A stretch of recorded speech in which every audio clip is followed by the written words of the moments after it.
although I have to read a speech now, I have to confess that the winging confesarles words about my que poor, al escuchar books, todo lo que se ha dicho acerca de mis libros Mr. Ramirez, por el señor Ramírez, Sergio Ramírez, me ha dejado verdaderamente sin palabras. Estoy sin palabras. Estoy abrumado por lo que él ha dicho acerca de mis libros. Jamás pensé que tan enorme escritor diría las maravillosas e inmerecidas palabras que acaba de decir acerca de mi muy humilde trabajo. Muchísimas gracias, señor Ramírez, por sus palabras. Usted me ha dejado sin palabras. No únicamente es usted un magnífico escritor, sino también es usted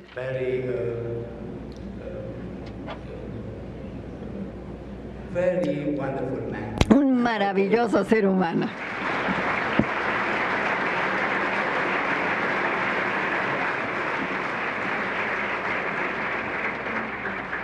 What I wanted to say was Lo que yo quería decir era generoso, pero se me olvidó cómo decirlo en inglés.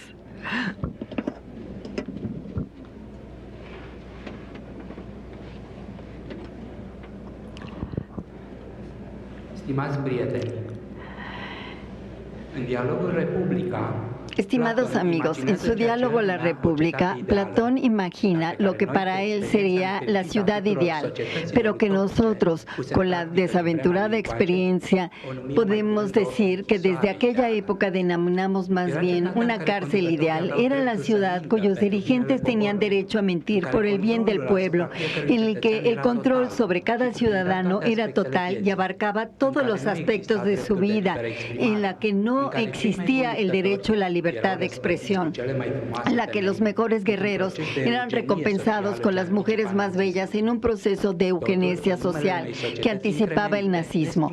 Todo ello en nombre de una sociedad inerte, paralizada y solo una pieza indispensable en el mecanismo del Estado.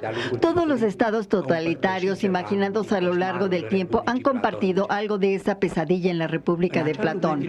En aquel mundo, el filósofo incluía también a los artistas, a poetas, cuyo papel era celebrar el Estado y a sus dirigentes. Solo se admitían en la música las tonalidades mayores, heroicas, optimistas, y estaban terminantemente prohibido alejarse de ellas. Una modificación del modo musical, decía Platón en una de sus páginas asombrosas, era peligrosa porque podía provocar el vuelco del sistema social. El poder del arte no ha sido jamás expuesto con tanto recelo y espanto.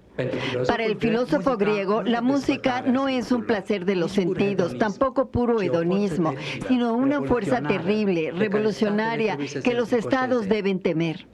Estamos acostumbrados, gracias al pensamiento marxista, a creer que la base determina la superestructura. Pues bien, para Platón, la superestructura musical y artística de la ciudad ideal podía minar su base totalitaria. Si la música tiene un potencial subversivo y es capaz de transformar el orden social, la poesía es más temible aún. En la ciudad-estado platónica, los únicos poetas admitidos eran los laureados que cantaban himnos y odas a la grandeza de la ciudad. Su partitura está estrictamente regulada, su discurso estético es uno e invariable. El poeta libre, con un discurso plural, ese que imita todas las voces de la ciudad, no encuentra hueco en el orden preestablecido. Él es llamado ante los gobernantes que se inclinan ante él y reconocen su genio, pero que le ruegan que abandone la ciudad porque no resulta útil en ella. No son genios los que necesita la sociedad real, sino conformistas. El genio es incontrolable y por ello subversivo. Él provoca el cambio que más temen los legisladores. Él introduce en la ciudad el desasosiego, la duda, la ironía, el sarcasmo, la sublevación, a fin de cuentas. Él expresa, como decía Kafka sobre su propio arte, la negatividad en un mundo de sonrisas felices dibujadas en globos. La literatura, escribía también el autor praguense, no tiene que consolar ni alegrar, sino que debe debe despertar las conciencias, debe ser una hacha que rompa el hielo de la mente de las personas. Pero precisamente este hielo es el orden de la ciudad ideal, la incapacidad de evolucionar esa muerte que ha descrito todos los contrarios a los sistemas totalitarios. El artista, en especial el poeta, se ha opuesto siempre al orden, a la disciplina, a las reglas, a los sistemas, a todas las épocas y en cualquier tipo de sociedad. Le ha repugnado el conformismo y la hipocresía, ha refutado las verdades y los valores aceptados por la mayoría.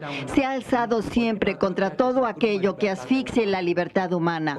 La poesía no es entretenimiento, el poeta no es, como piensan tantos todavía, un inadaptado con la cabeza en las nubes, incluso en formas aparentemente inofensivas como un soneto de amor o un poema sobre la naturaleza. La poesía es subversiva en mundos sometidos a un control estricto, pues esos poemas están impregnados de libertad interior.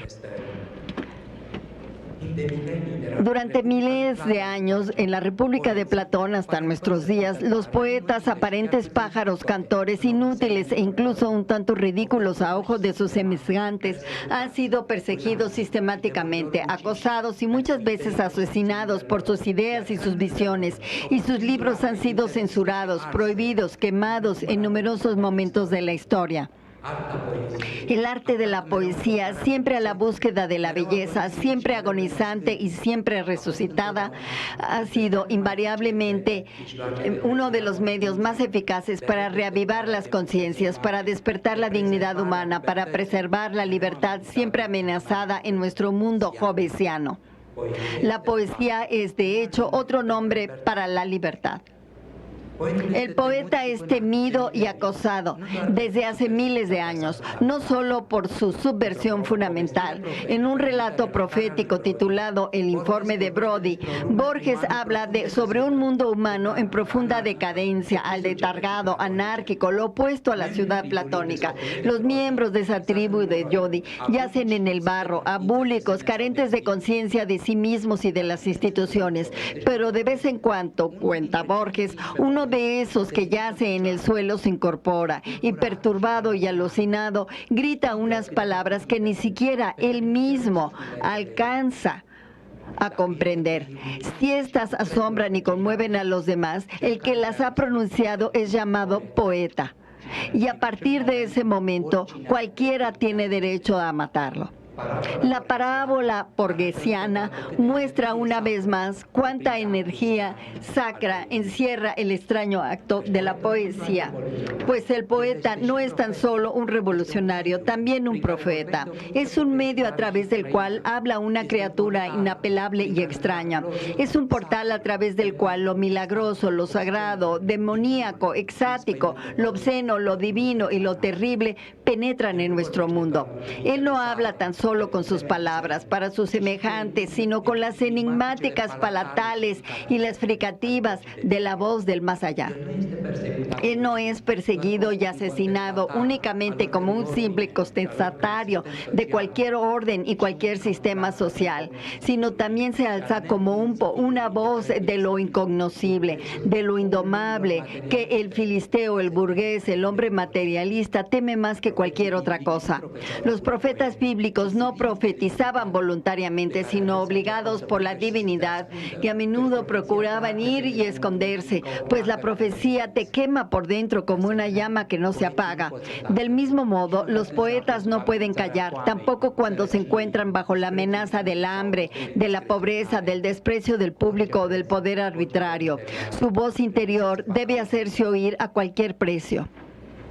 A pesar de todo esto, pocas veces el desinterés por la poesía, el olvido de su esencia revolucionaria y profética han sido más evidentes que hoy en día, cuando ser poeta y ser vagabundo asocial son equivalentes para mucha gente.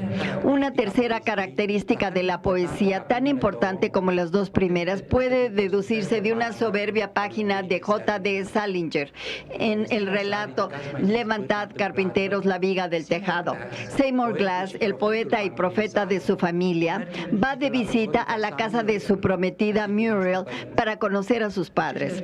Estos saben que el joven Seymour ha regresado de la Segunda Guerra Mundial con un síndrome postraumático y están preocupados por su hija. Su intranquilidad se acentúa más aún cuando al preguntarle qué quiere hacer ahora, una vez que la guerra ha finalizado, él responde: querría ser un gato muerto. Ante esa respuesta, los padres se quedan estupefactos y piensan que el prometido de su hija ha perdido el juicio.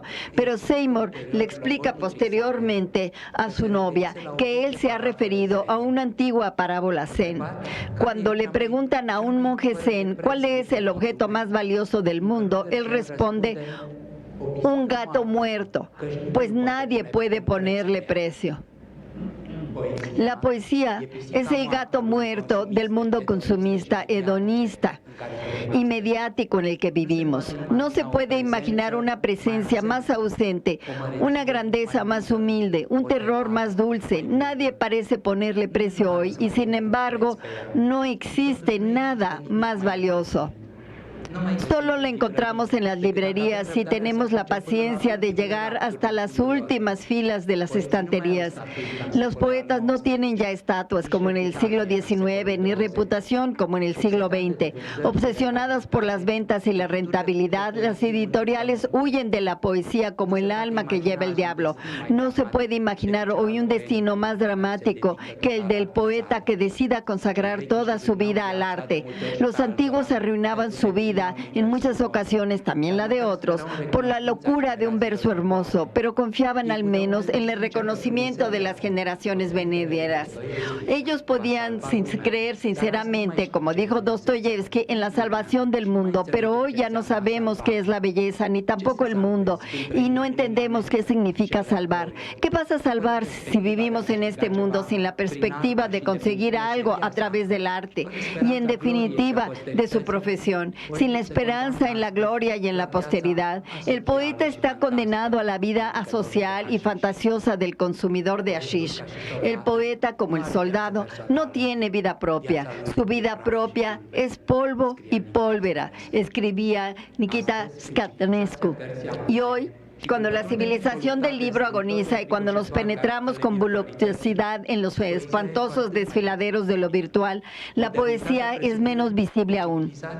La modernidad implica una civilización centrada en otras cosas. Lo que buscamos es un arte centrado en la literatura y una literatura centrada en la poesía. La poesía en la época de Valéry, Ungaretti y T.S. Eliot era el meollo de nuestro mundo. Y ahora la descentralización posmoderna ha producido una civilización sin cultura, una cultura sin arte, un arte sin literatura y una literatura sin poesía. Y en cierto modo vemos que los polos de la vida humana se han invertido de manera brusca y las primeras víctimas han sido los poetas. Y sin embargo, humillada y disuelta en el tejido social, casi desaparecida como profesión y como arte, la poesía sigue presente, sigue siendo omnipresente y ubicua como el aire que nos envuelve. Pues antes que una fórmula y una técnica literaria, la poesía es un modo de vida y una forma de mirar el mundo. Expulsados de nuevo y encontrados en esta lucha de armas de la civilización, han comprendido la alegría del anonimato, los poetas, la alegría de la autosuficiencia de producir textos para unos cuantos amigos. Han aprendido a protegerse de la brutalidad. Nada es más discreto y admirable y más triste, en cierto sentido, que el poeta de hoy, el último artesano en el mundo de copias sin original, como escribía Baudrillard, el último ingenuo en un mundo de revistas. revolucionaria, profética y ubicua como el aire, la poesía ha iluminado también toda mi vida. No he sido nunca otra cosa que poeta. Incluso mis novelas son, de hecho, poemas. He escrito siempre poesía como una forma de libertad, de solidaridad, de empatía para con todos los hombres.